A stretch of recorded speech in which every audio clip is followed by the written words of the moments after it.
नमस्कार। आज की जो हमारी क्लास है, इस क्लास का नाम डिस्कस करेंगे औद्योगिक क्रांति की प्रगति, प्रसार और उसके प्रभाव। तो औद्योगिक क्रांति उत्पादन के तरीकों में, उत्पादन के साधनों में क्या होगा परिवर्तन।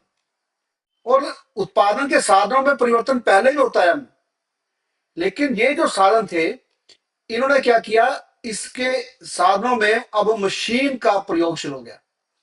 मशीन का प्रयोग शुरू हुआ और जिससे क्या हो गया कि जो उद्योग था, जो उद्योग का की जो बनावट थी या उसकी संरचना थी, वो सारी क्या हो गई, सारी की सारी बदल गई। सारा औद्योगिक ढांचा जो है वो बदल गया। तो उत्पादन के साधन के बदलने से या उत्पादन के साधनों में मशीन का प्रयोग होने से जो है उत्पादन का तरीका, उद्योग की सारी संरचना जो बदल गई और उसका प्रभाव समाज के संरचना पर भी पड़ा। अब ये जो औद्योगिक क्रांति है, अब इसका समय क्या है, किस समय अवधि में ये है, ये मुख्य रूप से 1760 से 1840 के बीच का ये फर्स्ट है। ये औद्योगिक क्रांति के फेजेस हैं। तो हम इसको बोल रहे हैं first industrial revolution. First industrial revolution 1760 से 1840। हम इसको फर्स्ट इंडस्ट्रियल रेवोल्यूशन क्यों बोल रहे हैं, अभी हम इसकी चर्चा करेंगे। लेकिन सबसे पहले ये कहां शुरू होती है, ब्रिटेन से। ब्रिटेन के बाद ये यूरोप में फैलनी शुरू होती है और उसके बाद अमेरिका में फैलती है। आज पूरे दुनिया के अंदर जो है औद्योगिक क्रांति फैली हुई है। तो शुरुआत इसकी है 1760 से 1840, फर्स्ट इंडस्ट्रियल रेवोल्यूशन। शुरुआत कहां से, ब्रिटेन से। अब ब्रिटेन से इसकी शुरुआत की हुई, प्रश्न ये है एक कि जो इंडस्ट्रियल रेवोल्यूशन है उसकी शुरुआत ब्रिटेन से ही की हुई। तो आधुनिक वर्ल्ड है, आधुनिक वर्ल्ड के अंदर जो यूरोप है, यूरोप कुछ मामलों में दूसरी दुनिया से एक एडवांटेज ले जाता। यूरोप का जो दुनिया है, ये कुछ एडवांटेज ले गई थी। एडवांटेज क्या ले गई थी, भौगोलिक खोजें काफी हुई थी। यानी कि जो यूरोप के देश हैं, ये दुनिया के दूसरे हिस्सों में भौगोलिक खोजों द्वारा जो है ये पहुंचे। 1600, वैसे तो 1492 के बाद ही जब कोलंबस जो है अ, अमेरिका पहुंचता है, नए नए क्षेत्रों की खोज करता है। 1498 के अंदर जो है वास्को डिगामा जो है एशिया या हिंद महासागर में पहुंचता है। तो ये भौगोलिक खोजें ये यूरोप में चल रही है। अब ये जो परिवर्तन है जो यूरोप में चल रहे हैं, उसको शुरुआत में तो डच लीड कर रहे हैं या पुर्तगीज लीड कर रहे हैं, लेकिन बाद में इसको लीड करता है ब्रिटेन। 1600 के अंदर जो है ईस्ट इंडिया कंपनी की स्थापना हो जाती है, 1600 ईस्वी में। और ये ईस्ट इंडिया कंपनी जो है पूरे विश्व के अंदर व्यापार को चलाती है ब्रिटेन के लिए। तो ये कुछ आधार हैं जो यूरोप और खासकर ब्रिटेन के अंदर जो है वो शुरू होते हैं। यानी यूरोप जो है वो आधुनिक जो विश्व है उसको लीड करना शुरू करता है। अब इसके अंदर और क्या चीजें हैं, जैसे ब्रिटेन के अंदर अगर यही प्रश्न हम फिर से देखें कि ब्रिटेन में औद्योगिक क्रांति सबसे पहले होने के कारण, पहली बात है कि इंग्लैंड के अंदर या ब्रिटेन के अंदर राजनीतिक स्थिरता थी। उन्नति के लिए, तरक्की के लिए सबसे इंपॉर्टेंट चीज होता है जो है वो है राजनीतिक स्थिरता। यानी कि वहां पर राजनीतिक उथल पुथल नहीं है। वैसे भी ब्रिटेन जो है वो महाद्वीप से अलग है, यूरोप के महाद्वीप से। इसलिए यूरोप के अंदर होने वाली जो राजनीतिक घटनाएं हैं वो ब्रिटेन को प्रभावित नहीं कर रही है, उसकी राजनीति को प्रभावित नहीं कर रही है। तो वहां पे राजनीतिक स्थिरता है। ब्रिटेन का जो राजनीतिक विकास है वो एक अपने ही ढंग से है, जिसका क्या परिणाम है, जब राजनीतिक स्थिरता है तो राजनीतिक स्थिरता में उन्नति, तरक्की, खोजें होनी आसान चीज है, उथल पुथल नहीं है, इसलिए वहां पर ये चीज आसान। दूसरी क्या चीज है, जनसंख्या में वृद्धि। वैसे तो जो जनसंख्या की वृद्धि है और औद्योगिक क्रांति है, दोनों साथ साथ चलते हैं, समानांतर है दोनों, जनसंख्या में वृद्धि और औद्योगिक क्रांति। अब जनसंख्या की वृद्धि का आप अंदाजा लगाओ, 1700 ईस्वी के अंदर जो इंग्लैंड है उसकी जो जनसंख्या है वो 50 लाख है। ब्रिटेन की जनसंख्या 50 लाख 1700 के अंदर। और 1801 यानी एक शताब्दी के अंदर जो है उसकी जो जनसंख्या है वो 90 लाख, यानी लगभग डबल उसकी जनसंख्या हो जाती है। और बड़ी तेजी से शहर बनने शुरू होते हैं। 1760 के बाद औद्योगिक क्रांति शुरू होती है, शहर बनने शुरू होते हैं। लंदन की आबादी ही जो है 10 लाख पार हो जाती है। यह जनसंख्या की वृद्धि है। अब जनसंख्या की वृद्धि का क्या प्रभाव होता है? जब जनसंख्या बढ़ रही है साथ साथ, उसका क्या प्रभाव होता है? तो जनसंख्या की वृद्धि का कारण क्या होता है? जब जीवन की दशा उच्च होती है, जीवन जीने की दशा उच्च होती है, अ, जो खाद्य पूर्ति है वो पूरी होती है, तो जनसंख्या वृद्धि होती है। तो जब जनसंख्या वृद्धि होती है तो उससे क्या होता है कि जो औद्योगिक क्रांति है उसको श्रम शक्ति मिल रही है, लेबर फोर्स। ज्यादा पॉपुलेशन है तो लेबर फोर्स मिल रही है। और दूसरी का चीज है, ज्यादा पॉपुलेशन है तो वहां पे उपभोक्ता ज्यादा है, मार्केट ज्यादा है, तो उपभोक्ता ज्यादा मिलेंगे, तो औद्योगिक क्रांति जो है वो उसको आसान रहेगा यहाँ पे पहुंचना। तो जनसंख्या में वृद्धि जो है वो औद्योगिक क्रांति में सहायता कर रही है, और औद्योगिक क्रांति जो है वो जनसंख्या के बढ़ने में सहायता कर रही है। फिर जो इंग्लैंड है वहां पे प्राकृतिक संसाधनों की उपलब्धता है, यानी वहां पर औद्योगिक क्रांति के लिए क्या चाहिए? लोहा। उसके लिए क्या चाहिए? कोयला। अब लोहा और कोयला औद्योगिक क्रांति की मेन चीज है।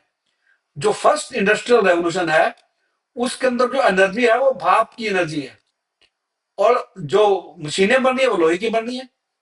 और इंग्लैंड के अंदर दोनों चीजें हैं, यानी कि लोहा और कोयला वहां पर पर्याप्त मात्रा में है, और व्यापार करने के लिए बंदरगाहें हैं। तो इसलिए प्राकृतिक संसाधनों की उपलब्धता जो है इंग्लैंड के अंदर है, बाकी देशों में भी है, पर लेकिन इंग्लैंड के अंदर ये चीज थी। और जो इंग्लैंड है उसने सबसे पहले जो लीड किया वो कृषि क्रांति में किया, एग्रीकल्चर रेवोल्यूशन। एग्रीकल्चर रेवोल्यूशन के बगैर इंडस्ट्रियल रेवोल्यूशन संभव नहीं है। क्यों? क्या क्या क्या चीजें हैं? एक तो जब कृषि क्रांति होगी तो जो उद्योग है उनके लिए कच्चा माल उपलब्ध होगा। कच्चा माल कहां से उपलब्ध होना होता है? कृषि से कच्चा माल उपलब्ध होगा। दूसरी चीज क्या है? जब कृषि क्रांति हुई तो कृषि क्रांति वही हुआ कि जो उपकरण है उनके अंदर जो है नए उपकरण आगे खेती करने के। अब कम श्रम से ज्यादा खेतों पे खेती की जा सकती थी। फिर दूसरा क्या किया गया? बाढ़ बंदी की गई। बाढ़ बंदी की गई और बड़े बड़े खेत आ गए। जो चर्च थी उसकी जमीन छीन ली गई थी और वो खेती में लगा दी गई। तो इससे क्या हो गया कि वहां पर कृषि क्रांति हुई, और कृषि क्रांति से एक तो कच्चा माल प्राप्त हुआ, और लोगों को खाने को खाद्य सामग्री मिली जिससे पॉपुलेशन में वृद्धि हुई। और दूसरी चीज क्या हुई कि जब पॉपुलेशन बढ़ी तो जो श्रम शक्ति जो खेतों को चाहिए थी वो उपलब्ध हुई। ये कृषि क्रांति के साथ जुड़ी हुई चीज है। और एक चीज, जो ब्रिटेन है उसका विशाल औपनिवेशिक साम्राज्य था। विशाल औपनिवेशिक साम्राज्य, यानी सबसे ज्यादा बड़ा साम्राज्य किसका है? 1760 के आसपास प्लासी की लड़ाई जीती जा चुकी है, 1757। तो विशाल औपनिवेशिक साम्राज्य है, भारत तक अंग्रेजों ब्रिटेन का शासन है। अब विशाल औपनिवेशिक साम्राज्य का मतलब यह है कि जो ब्रिटेन के व्यापारी हैं वो अब समृद्ध व्यापारी हैं, समृद्ध व्यापारी हैं। भारत से जो व्यापारी इंग्लैंड में जाते थे उनको नवाब बोला जाता था, क्योंकि उनका रहन सहन जो है वो वहां से पैसा कमा के जो लाए उनका रहन सहन ब्रिटेन के लोगों से अलग रहन सहन था। तो व्यापारी व्यापारी समृद्ध हैं। और यही जो व्यापारी हैं ये कृषि क्रांति में जमीनें खरीद कर उसमें लगा रहे हैं। और यही जो व्यापारी हैं इनके पास पूंजी की उपलब्धता है, इनके पास पैसा है। और पैसा जो है वो उद्योग लगाने के लिए इंपॉर्टेंट चीज है। अब ये जो व्यापारी हैं जो औपनिवेशिक साम्राज्य से व्यापार से पैसा कमा रहे हैं, इनके पास पूंजी की उपलब्धता है। अब ये उस पैसे को कहां लगा रहे हैं? उद्योग में लगा रहे हैं। जमीन इनके पास है, पैसा इनके पास है, ये उद्योग में लगा रहे हैं, श्रम शक्ति इनके पास है, कोयला और लोहा वहां पे उपलब्ध है। और एक और चीज क्या थी? वो था उन्नत बैंक प्रणाली। 1694 ईस्वी है बैंक ऑफ इंग्लैंड, यानी 1694 ईस्वी में वहां पे बैंक ऑफ इंग्लैंड की स्थापना हो गई है। अब जो बैंक प्रणाली जो है ये उद्योगों के बढ़ने में हेल्प करती है, उद्योगों को बढ़ाती है। तो ये चीजें क्या है? ये ब्रिटेन के अंदर ये चीजें उपलब्ध हैं। जो औद्योगिक क्रांति के लिए इंपॉर्टेंट चीज है। औपनिवेशिक साम्राज्य में कई इतिहासकार ये मत स्थापित करते हैं कि अगर 1757 में प्लासी की लड़ाई ना लड़ी होती गई होती और वहां पे ब्रिटेन या ब्रिटिश ईस्ट इंडिया कंपनी ना जीती होती, तो जो इन्वेंशन आविष्कार यूरोप के अंदर हुए, जिसके ब्रिटेन के अंदर हुए, जिसकी वजह से औद्योगिक क्रांति संभव हुई, जो खोजें हैं वो वेस्ट जानी थी। लेकिन उन खोजों को आधार मिला क्योंकि भारत का बहुत बड़ा साम्राज्य अंग्रेजों के पास पहुंच चुका था, ब्रिटेन के पास पहुंच गया था। और यही साम्राज्य जो है वो औद्योगिक क्रांति में, यहाँ का जो पैसा है, भारत का जो पैसा है, वो ब्रिटेन में औद्योगिक क्रांति करने में सहायता कर रहा है। ये इंपॉर्टेंट चीज है जी। अब उसके बाद क्या है कि अगर हम इसको आगे देखें तो उसमें प्रमुख आविष्कार क्या हुए जिसकी वजह से औद्योगिक क्रांति हुई। सबसे पहले जो आविष्कार हुए वो हुए कपड़े के उत्पादन में। कपड़े के उत्पादन में कपड़े के उत्पादन में सबसे ज्यादा आविष्कार हुए। जैसे एक तो ये हुआ कि जेम्स वाट ने क्या किया, इंजन का को सुधारा उसने। सबसे पहले तो वैसे तो जो इंजन है उसकी खोज पहले हो चुकी थी, न्यू कामन ने इसकी खोज कर दी थी पहले। लेकिन 1769 में जेम्स वाट ने भाप के इंजन का की खोज की। ये मशीनों को चलाने का जो है सस्ता स्रोत था। यानी कि अब जो पशुओं की मांसपेशियां, जो मनुष्य की मांसपेशियों से पहले काम चलता था, अब उसको किसने ले लिया, भाप के इंजन ने उसका स्थान ले लिया। फिर स्पिनिंग जेनी, स्पिनिंग माने कातना, जेम्स हारग्रीव्स ने इसकी खोज की। वाटर फ्रेम यानी कपड़ा उद्योग के अंदर क्रांति हो गई। पावर लूम जो है यांत्रिक बुनाई, अब मशीनें जो है कपड़ा बुनने लगी। अब यानी कि जो कपड़े के उत्पादन के अंदर जो है सबसे पहले जो आविष्कार हुए उसी का परिणाम हुआ कि जो कपड़े के उत्पादन में जो है इंग्लैंड आगे चला गया। कपड़े उद्योग में क्रांति हुई सबसे पहले। यानी इंग्लैंड वो देश था जहां पे कपास नहीं होता था, लेकिन अब जो है उसके पास समुद्री शक्ति होने की वजह से, दूसरे देशों के साथ व्यापार होने की वजह से, अमेरिका, मिस्र और भारत से कच्चा माल उसको प्राप्त होने लगा और कपड़े के अंदर जो है वहां पे क्रांति होगी। सबसे पहले जो औद्योगिक क्रांति है वो कपड़ा उद्योग के अंदर है। और ऊर्जा का स्रोत क्या है, भाप यानी कि कोयला। कोयले से भाप, या जो फर्स्ट इंडस्ट्रियल रेवोल्यूशन है उसमें भाप और लोहा, यानी कोयला और लोहा उसकी मेन चीज है। कारखानों की यहाँ पे स्थापना हुई है। तो ऊर्जा का स्रोत के रूप में यानी प्रमुख जो आविष्कार हैं वो इस तरफ जा रहे हैं। सबसे पहले कपड़े के उत्पादन में क्रांति हुई और उसके बाद जो है यातायात के साधनों में, यातायात के साधनों में 1829 के अंदर जो है पहली बार रेलगाड़ी जो है वो चलाई गई। और उसके बाद जो है टेलीफोन भी आया। टेलीफोन जो है वो आया 1876 के अंदर, वो हम देखेंगे बाद में। यानी कि आगे से आगे आविष्कार होने लगे जिससे उत्पादन के तरीके में, यातायात के साधनों में, संचार के साधनों में परिवर्तन होने लगा। अब जो उद्योगों का विकास है, जो ये जो हुआ, इससे क्या हो रहा है कि आधुनिक अर्थव्यवस्था की नींव पड़ रही है। जो आविष्कार हो रहे हैं, अब आधुनिक अर्थव्यवस्था में क्या पूंजीवाद आ रहा है। इससे पहले पूंजीवाद नहीं है, पूंजीवाद आ रहा है। अब पूंजीवाद जो है ये लाभ के लिए उत्पादन को बढ़ा रहा है। अब पूंजीवाद का उद्देश्य क्या है, उत्पादन को बढ़ाना। उत्पादन को क्यों बढ़ाना चाहता है वो लाभ कमाना चाहता है, लाभ के लिए। अब पूंजीवाद आ रहा है, जो उत्पादन है वो मशीनी उत्पादन हो रहा है। और व्यापार क्या हो गया, वैश्विक व्यापार हो गया। जैसे मैंने अभी बताया, भारत से कपास इंग्लैंड जा रही है और वहां से कपड़ा बनकर आ रहा है। तो ये क्या हो रहा है, ये वैश्विक व्यापार, यानी एक हिस्से से माल दूसरे हिस्से में जा रहा है। यूएस अमेरिका से जो है भारत के अंदर माल आ रहा है और चीन से, भारत से माल जो है अमेरिका जा रहा है। तो जो व्यापार है अब वो वैश्विक व्यापार हो गया। अब एक स्थानीय व्यापार नहीं रहा, वैश्विक व्यापार हो गया। इसी को हम क्या बोले, आधुनिक अर्थव्यवस्था। यानी वैश्वीकरण की जो शुरुआत जो कोलंबस ने 1492 में की थी, औद्योगिक क्रांति ने उस वैश्वीकरण की प्रक्रिया को और तेज कर दिया और सारी दुनिया जो है आपस में व्यापारिक संबंधों में जुड़ गई। और उसके पीछे क्या है, औद्योगिक क्रांति यानी मशीनी उत्पादन, और उसके पीछे क्या है, पूंजीवाद। अब आगे आप देखो, आप जो इसके बाद हुआ, वो जो उद्योग हैं, वो सबसे पहले मैंने जैसे बताया, सबसे पहले वो कपड़े के उद्योग में, और जो फर्स्ट इंडस्ट्रियल रेवोल्यूशन है उसके अंदर लोहा इस्पात का उत्पादन बढ़ा, तब स्तर का लोहा जो तैयार किया जाने लगा।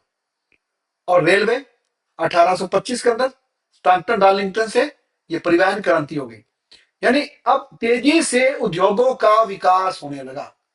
अब जो औद्योगिक क्रांति है वो ब्रिटेन के अलावा यूरोप और अमेरिका में पहुंचने लगी। औद्योगिक क्रांति जो है वहां पहुंचने लगी। अब इसके परिणाम क्या रहे औद्योगिक क्रांति के? एक तो शहरीकरण हो रहा है।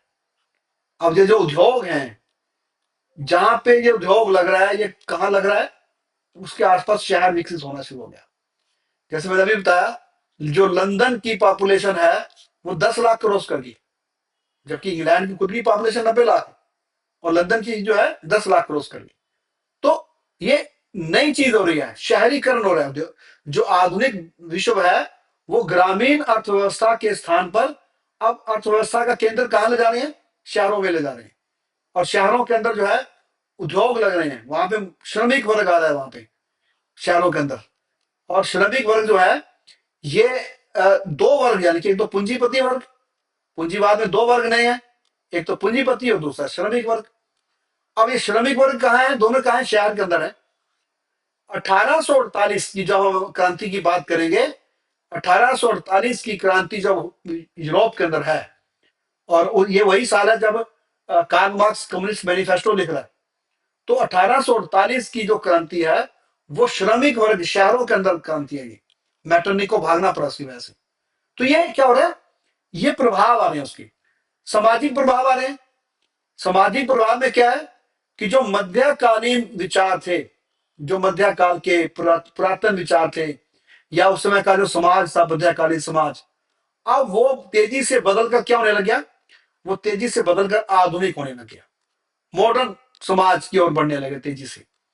अर्थव्यवस्था भी क्या हो गई, मॉडर्न हो रही है, नए वर्ग आ रहे हैं, शहर बन रहे हैं। शहरों का जो समाज है वो गांव के समाज से अलग हो रहा है, मॉडर्न सोसाइटी बन रही है। तो ये उसके क्या है, ये सामाजिक प्रभाव आ रहे हैं। तो ये एक नए प्रकार की चीजें जो है वो हमारे सामने आ रही है। अब इसी दौरान जो क्या हो रहा है, जो सेकंड इंडस्ट्रियल रेवोल्यूशन है, फर्स्ट इंडस्ट्रियल रेवोल्यूशन में क्या है, यहां बिजली ना होके क्या है, भाप है, लेकिन यहां बिजली आ गई, बिजली की खोज हो गई। अब रासायनिक उद्योग आ गए, केमिकल्स आ गए, ऑटोमोबाइल्स आ गई, मतलब कि जो इंजन है अंतर्दहन इंजन वो बन गए, पेट्रोलियम डीजल का प्रयोग होना शुरू हो गया, बिजली पेट्रोलियम डीजल केमिकल्स का प्रयोग होना शुरू हो गया। ये 1870 के बाद होता है। 1870 के बाद सेकंड इंडस्ट्रियल रेवोल्यूशन है। और यहां आपको एक चीज जो ध्यान रखनी है, जो हमारे को हिस्ट्री को अगले आगे समझने में हेल्प करेगी, जो सेकंड इंडस्ट्रियल रेवोल्यूशन है उसको लीड कर रहा है जर्मन, उसको लीड कर रहा है जो देश, जर्मनी देश उसको लीड कर रहा है, इंग्लैंड नहीं कर रहा है। फर्स्ट इंडस्ट्रियल रेवोल्यूशन को इंग्लैंड ने लीड किया, और सेकंड इंडस्ट्रियल रेवोल्यूशन को कौन कर रहा है, जर्मनी जो है उसको लीड कर रहा है। अब जर्मनी के अंदर जो है केमिकल्स, बिजली का और ऑटोमोबाइल्स, यानी कि गाड़ियां जो है बननी स्टार्ट होती हैं। और जर्मनी 1870 वो चीज है जब जर्मनी का एकीकरण हो चुका है, एकीकरण हो चुका है, जर्मनी एक देश के रूप में सामने आ चुका है 1870 के अंदर। उसके बाद यहां पे चलता है। तो सेकेंड इंडस्ट्रियल रेवोल्यूशन का लीडर जो है वो जर्मनी है, और फर्स्ट इंडस्ट्रियल रेवोल्यूशन का जो लीडर है वो इंग्लैंड है। अब आप यही से देखो, फर्स्ट वर्ल्ड वॉर में एक गुट का नेता इंग्लैंड है और दूसरे गुट का लीडर कौन है, जर्मनी है।